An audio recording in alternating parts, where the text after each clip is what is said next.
जंगल की बहादुर चिड़िया। भाग 1। हरे भरे जंगल की दुनिया। बहुत समय पहले एक सुंदर जंगल था जहां तरह तरह के पक्षी रहते थे।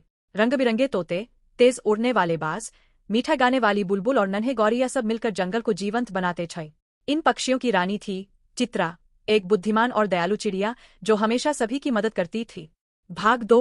जंगल में खतरा। एक दिन जंगल में अचानक अजीब सी हलचल हुई। दूर गांव से कुछ शिकारी जंगल में आए थे। वे पेड़ों पर जाल लगा रहे थे और छोटे पक्षियों को पकड़ने की कोशिश कर रहे थे। कई चिड़िया डरकर अपने घोंसलों में छिप गईं, लेकिन शिकारी चालाक थे।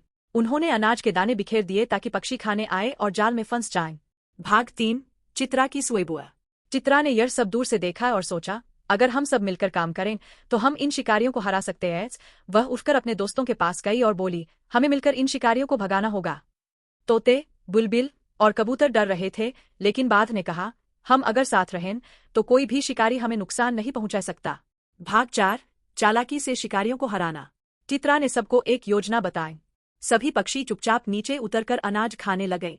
जैसे ही शिकारी ने जाल खींचा, सभी पक्षियों ने एक साथ अपने पंख फैलाए और पूरी ताकत से उड़ने लगे। जाल अचानक ऊपर उठ गया और शिकारी उसे संभाल नहीं पाए। वे घबराकर गिर पड़े। उसी समय बाघ ने अपनी तेज चोंच से जाल को काटना शुरू कर दिया और थोड़ी ही देर में सभी पक्षी आजाद हो गए। भाग 5।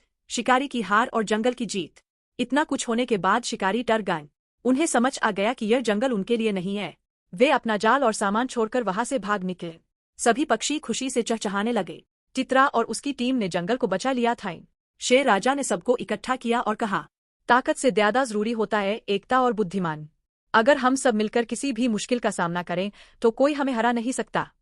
उस दिन से चित्रा को जंगल की बहादुर चिड़िया कहा जाने लगा और जंगल फिर से सुरक्षित और खुशहाल हो गए। सीख, एकता और समन्वय से बड़ी मुश्किल हल की जा सकती है।